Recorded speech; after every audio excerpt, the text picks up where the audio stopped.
Class को समझने से पहले इसके बारे में देखो, एग्जाम में ये बहुत अच्छा खासा नंबर दे देगा। जितना भी अभिक्रिया है, जितना भी अभिक्रिया है ने, सभी अभिक्रिया तुमको 5-5 नंबर देने का ताकत रखता है। कोई भी एक अभिक्रिया, अब जरूरी नहीं कि वही आएगा, उकनी में से कोई भी आ सकता है, और जो भी आएगा 5 नंबर का ताकत रखता है। 2 नंबर में आ सकता है, या 5 नंबर में सभी अभिक्रिया एक के बार में लिखिए, या तो फिर 2 ऑब्जेक्टिव आ जाएगा, 2 नंबर के सब्जेक्टिव आ जाएगा, ऐसे करके आ जाएगा। कैसे आएगा, लेकिन आएगा, कोई ना कोई अभिक्रिया आएगा। इसका स्वभाव भी है, सभी अभिक्रिया के बारे में देगा एग्जाम में, सबसे इंपॉर्टेंट है। पिछले वाला में पहले का क्या था, संयोजन।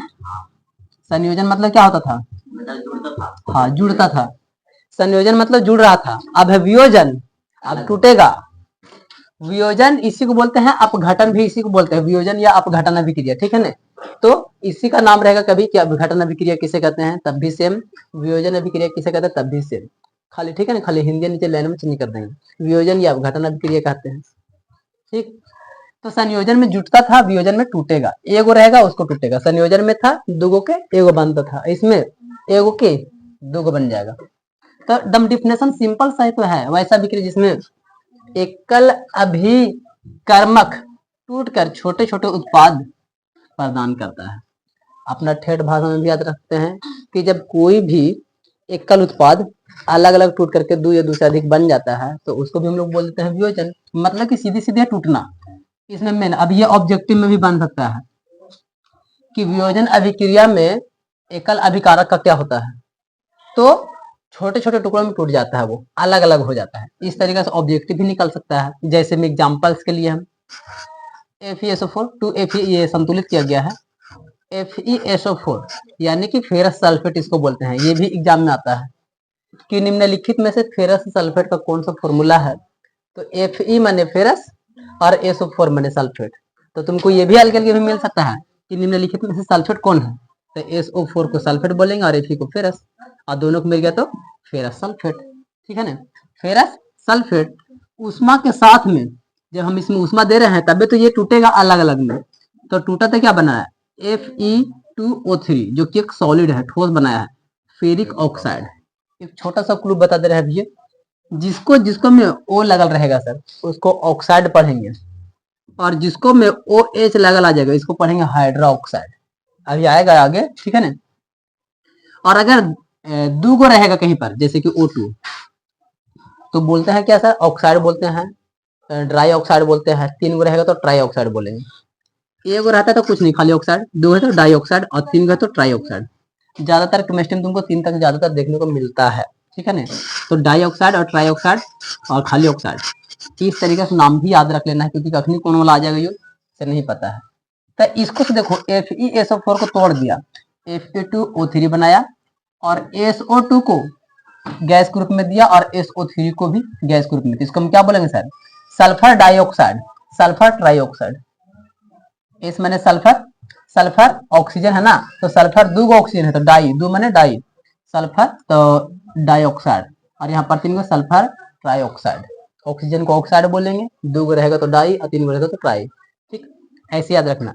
अब यहाँ पर याद रखना कि फेरिक ऑक्साइड का फॉर्मूला क्या होता है, FeO3 ऑक्साइड, फेरिक ऑक्साइड, ठीक है। जितना भी स्टार है वो स्पेशली ज्यादा याद रखना है। जितना भी स्टार मिलेगा सबसे ज्यादा वो एग्जाम के ऑब्जेक्टिव में ज्यादा पूछेगा।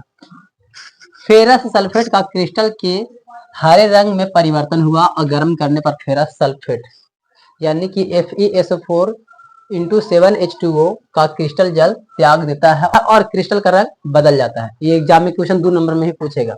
लेकिन यहाँ पर हमने ये किसका आंसर दिया है वो नहीं समझ में आया।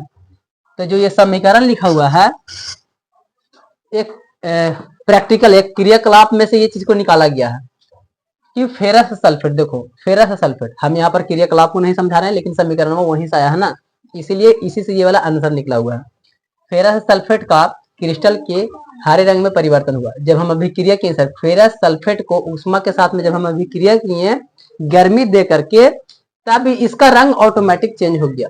और रंग कौन चीज में चेंज हुआ है, हरा रंग में। तो ये चीज तुमको एग्जाम में आएगा कि जब फेरस सल्फेट को फेरस सल्फेट का क्रिस्टलीय कैसा रंग का होता है जब उसको उष्मा के साथ में अभिक्रिया किया जाता है तो हरे रंग का इसका परिवर्तन हो जाता है।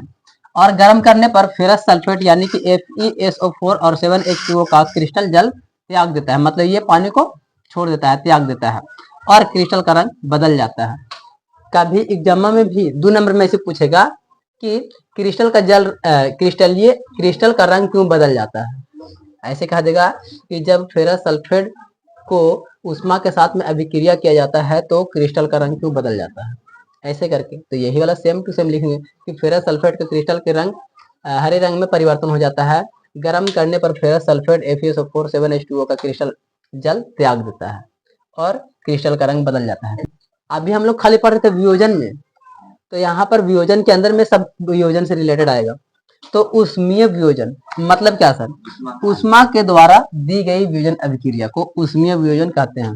ऊष्मा के द्वारा दी गई अभिक्रिया, देखो इसमें भी हम लोग देखें सर कि ऊष्मा इसमें आया ही है, सभ्य में ऊष्मा आएगा ही। ऊष्मा देने पर कैल्शियम कार्बोनेट का कैल्शियम ऑक्साइड तथा कार्बन डाइऑक्साइड में वियोजित होना एक प्रमुख वियोजन अभिक्रिया है।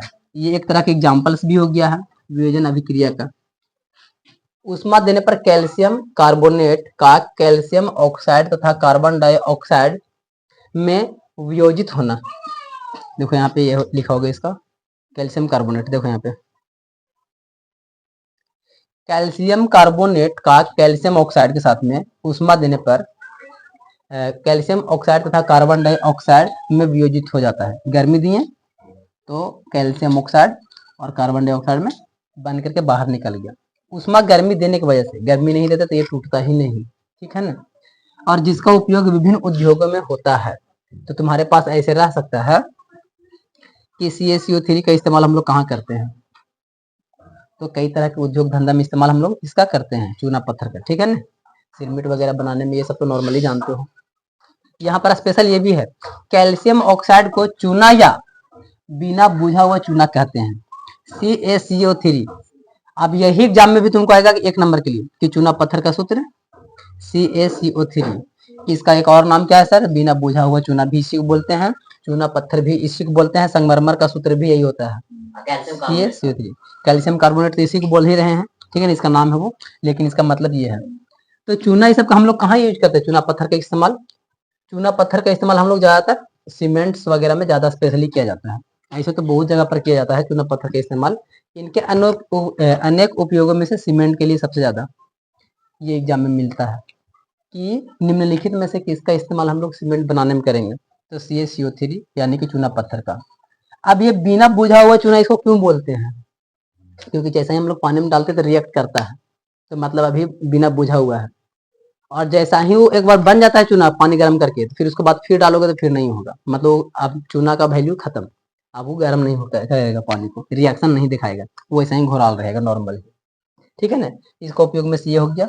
अब इसका यहाँ पर समीकरण भी हो गया इसी से रिलेटेड यहाँ पर, और ये वाला भी याद रखना, CaCO को बोलते हैं बुझा हुआ चूना, ठीक है ना, और CaCO3 को बोलते हैं चूना पत्थर यानी कि बिना बुझा हुआ चूना। मतलब नहीं कि अभी ओरिजिनल चूना है और जैसा ही इसमें गर्मी दिए सर, ये ऑटोमेटिक है ना कि चूना खत्म हो गया, बुझ गया चूना। अब इसमें वो ताकत नहीं रहेगा जो पानी को फिर से गर्म कर सके, अपने आप को फिर से खौला सके। यहाँ पर एक और ही एग्जाम्पल लिया गया है, ये भी ऑब्जेक्टिव पूछता है एग्जाम में। नाइट्रोजन डाइऑक्साइड यानी कि NO2, अभी जस्ट बताया था, जरा में 2 लगा रहेगा, डाइऑक्साइड, N माने नाइट्रोजन, 9 में पढ़े हैं ना। नाइट्रोजन डाइऑक्साइड का धुआं का रंग भूरे रंग का उत्सर्जित होता है। कब होता है भूरे रंग का उत्सर्जित, जब हम ये प्रक्रिया करते हैं तब। जब हम लोग लेड नाइट्रेट को गर्मी देते हैं, ताप देते हैं, तब हमारा नाइट्रोजन का जो रंग होता है नाइट्रोजन डाइऑक्साइड का, वो धुआं भूरा रंग के निकलता है। तो ये भी तुमको ऑब्जेक्टिव में मिलेगा कि जब भी हम लोग लेड नाइट्रेट को ताप या गर्मी देते हैं तो अभिक्रिया करते हैं तो कौन सा रंग निकलता है, तो भूरे रंग का निकलता है। और निकलने के बाद ये टूटता क्या है सर, तो PbO यानी कि 2 के साथ में वो संतुलित किया गया है NO2 गैस के रूप में और ऑक्सीजन गैस के रूप में निकलता है। तो यहाँ पर फॉर्मूला PbNO3 के होल 2, इसको बोलते हैं हम लोग लेड नाइट्रेट, और PbO को बोलता है लेड ऑक्साइड, क्योंकि इसमें ऑक्सीजन है, Pb मतलब होता है लेड, ठीक है ना, और यहाँ पर ऑक्सीजन मैंने ऑक्साइड का लेड ऑक्साइड है। NO2 को नाइट्रोजन डाइऑक्साइड, और ये तो ऑक्सीजन बोलते ही है। तो यहाँ तक ये रहा। यहाँ पर एक और एग्जाम्पल है, AgCl को अगर सूरज के प्रकाश में हम लोग गर्म करते हैं सर तो Ag प्लस में Cl2 बनाता है। मतलब कि इसको क्या बोलते हैं हम लोग, सिल्वर क्लोराइड बोलते हैं, सिल्वर क्लोराइड। AgCl को सिल्वर क्लोराइड बोलते हैं। जैसा ही उसको सूरज की रोशनी में रख देते हैं, मतलब कोई भी सिल्वर जो होता है, सिल्वर क्लोराइड को साथ में, तो उसका रंग ऑटोमेटिक चेंज होने लगता है। धूप में रखने से ऑटोमेटिक चेंज बदलने लगता है, उसका रंग हो जाता है धूसर। चमकीला रहता है लेकिन धूसर बन जाता है। तो काहे हो गया सर, तो सूरज के प्रकाश के वजह से उसमें जब अभिक्रिया कर लिया ने, तो Ag और Cl2 बनाया, 2Ag Cl2 बनाया, ये संतुलित किया हुआ है। तो AgCl2 बनाया, मतलब कि अलगे से सिल्वर निकाल दिया, क्लोराइड को अलगे निकाल दिया, और जिसकी वजह से उसका रंग चेंज हो गया। तो तुमको इतना जितना भी समीकरण लिख रहे हैं ना, वो बाई चांस तुमको कभी 2 नंबर में भी पूछ सकते हो उल्टा पलट के। जैसे ऐसे कह देगा कि जब सिल्वर क्लोराइड को सूरज के प्रकाश में रखा जाता है तो क्या होता है, तो लिख देंगे जब सिल्वर क्लोराइड को सूरज के प्रकाश में रखा जाता है तो उसका रंग धूसर हो जाता है, और सिल्वर और क्लोराइड को अलग अलग बनाता है। और ये वाला एग्जाम्पल छाप देना है, मतलब कि समीकरण। तो इसमें बहुत सारी चीजें हैं जो कि हम सिर्फ बोलते रहते हैं, उसको लिखेंगे तो बहुत लंबा चौड़ा हो जाएगा, तो तुमको समझना पड़ेगा उस चीज को। और अगर उतना लिख लिख के पढ़ाया जाए तो फिर पता चलेगा कि 1 साल का कोर्स 2 साल में होएगा। ठीक है ना, तो इसीलिए हर चीज का ध्यान रखना है कि कहाँ पर क्या लिखा है, उसको अपना दिमाग से भी सेट करना है। उसके बाद में लास्ट हमारा ये टॉपिक बचा हुआ है ऊष्मा शोषी अभिक्रिया। ये ऊष्मा शोषी अभिक्रिया क्या है, ऊष्मा सोखना यही हो रहा है। जिन अभिक्रिया में ऊर्जा अवशोषित हो जाती है उन्हें ऊष्मा शोषी अभिक्रिया कहते हैं। हम लोग कोई भी काम करते हैं सर, तो उसमें क्या होता है कि ऊष्मा अपने आप में खींचने लगता है, सोखने लगता है, और फिर उसका सारा बिहेवियर चेंज हो जाता है। अगर खाना भी बनाते हैं, गर्मी देते हैं, तो सब्जी ऑटोमेटिक सब आलू टूटने लगता है, मतलब कमजोर हो जाता है, फिर टूट जाता है, घुरा जाता है, गल जाता है, भात भी फटने लगता है। तो क्या हो रहा है, वो अपने अंदर में सोख लिया है ऊष्मा को। तो यही है ऊष्मा शोषी, मतलब कि जो अपने अंदर में ऊर्जा को सोख ले। और ऊष्मा क्षेपी था जो कि उत्सर्जित कर देता था, जो पीछे में पढ़े थे। ऊष्मा क्षेपी था जो कि ऊष्मा को बाहर निकालता था, और ये क्या है, अपने में खींच करके रखता है। ये ऊष्मा हम लोग कोई भी रूप में कर सकते हैं, जैसे कि ऊष्मा नॉर्मली या तो फिर सूरज के प्रकाश वाला ऊष्मा हो सकता है, या विद्युत ऊर्जा वाला हो सकता है, कोई बिजली वाला हो सकता है। जैसे सपोज दैट कि ऐसे करके ये वाला हम लोग 8 क्लास में शायद पढ़े थे, हमको याद नहीं आ रहा थोड़ा सा, लेकिन पढ़े हैं 8 क्लास में। जब कोई भी चीज को, इसमें पानी है और इसमें धातु है ऐसे, और इसमें तार देते हैं 6 वोल्ट के बैटरी से, तो इसमें बुलबुला बनने लगता है, पानी गर्म होने लगता है। हाँ, तो ये क्या हो रहा है, पानी अपने अंदर में ऊष्मा को खींच रहा है, और फिर उसको बुलबुला बन के दिखा रहा है कि हम देखो भाई रे उड़ रहे हैं, निकल रहे हैं बाहर, हम में गर्मी आ रहा है। तो ये वाला चीज सीखे थे, ये भी इसमें क्रियाकलाप में है, घर जाके आप लोग पढ़ सकते हैं। ठीक है ना। और यहाँ पे हमारा दूसरा अभिक्रिया कंप्लीट होता है, अभी 3 और बाकी है। तो इसमें से भी तुमको 5-6 नंबर तक ऐसी गिनती कर सकते हैं। 2 नंबर का डेफिनेशन तुमको मिलेगा, समीकरण के साथ में लिखना होता है। ठीक है ना। 1 नंबर तुमको इसको दे देगा, फॉर्मूला का FeSO4 को फेरस सल्फेट बोलते हैं। 1 नंबर 3 हो गया है। फेरिक ऑक्साइड का फॉर्मूला Fe2O3 3 नंबर हो गया है। फेरस सल्फेट का क्रिस्टल का रंग कैसा होता है सर, हरा रंग का होता है। 4 गो ऑब्जेक्टिव हो गया है। और यहाँ पे देखते हैं उसमें भी ये सब बहुत छोटा चीज है, ये सब तो सिर्फ माइनर चीज है, लेकिन जो काम का है वो यहाँ वाला, फिर ये वाला CaCO3 का उपयोग कहाँ करते हैं, उद्योग धंधों में करते हैं। या तो वैसे पूछेगा कि सीमेंट उत्पादन करने में हम लोग किसका इस्तेमाल करते हैं, CaCO3 मतलब कैल्शियम कार्बोनेट का, चूना पत्थर का इस्तेमाल ज्यादा स्पेशली रूप से किया जाता है। तो यहाँ से 2-3 को नंबर आ गया है। और फिर इस तरह का समीकरण पूछ सकता है, जब भी हम लोग सिल्वर क्लोराइड को आपस में रखते हैं तो उसका रंग कैसा बदलता है, इसमें साथ दो। तो 6-7 को नंबर आ गया है। नाइट्रेट वाला भी आ सकता है कि इसका भी धुआं का रंग भूरा रंग का हो जाता है। इतना में से लगभग हमको 7-8 गो ऑब्जेक्टिव और नंबर का आसानी से क्वेश्चन बना है। इसमें से कितना नंबर का कब पूछेगा ये नहीं कहा जा सकता है, लेकिन समझ आया है, दिमाग में आया है, मिलेगा तो बना लेंगे आराम से। थोड़ा सा पूछ के देख लेते हैं क्या वाकई में एग्जाम में आया है क्या, इससे रिलेटेड एक आध क्वेश्चन। CaCO3 CaO प्लस में CO2 किस प्रकार की अभिक्रिया, यही वाला था हूबहू, यही वाला 2024 में पूछा है। बताओ यार, जितना भी एनसीईआरटी किताब में यही तो खासियत है इसका, जो एग्जाम्पल हो रहता है वही वाला एग्जाम्पल वो मिल जाता है। तो बताओ यही वाला में है कौन अभिक्रिया है, वियोजन अभिक्रिया, संयोजन अभिक्रिया, विस्थापन अभिक्रिया, द्विविस्थापन अभिक्रिया। बस हो गया भाई साहब। कितना सिंपल सा क्वेश्चन दे दिया है। और कुछ है क्या इसमें क्वेश्चन? ऐसे बड़ी मनी है, छोड़ो उसे, पूछेंगे तो बड़ी मनी हो जाएगा। चैप्टर खत्म होगा तो एक बार स्पेशली रखेंगे, पूरा चैप्टर वैसे क्वेश्चन पूछेंगे, देखते हैं कौन क्वेश्चन नहीं बनता है।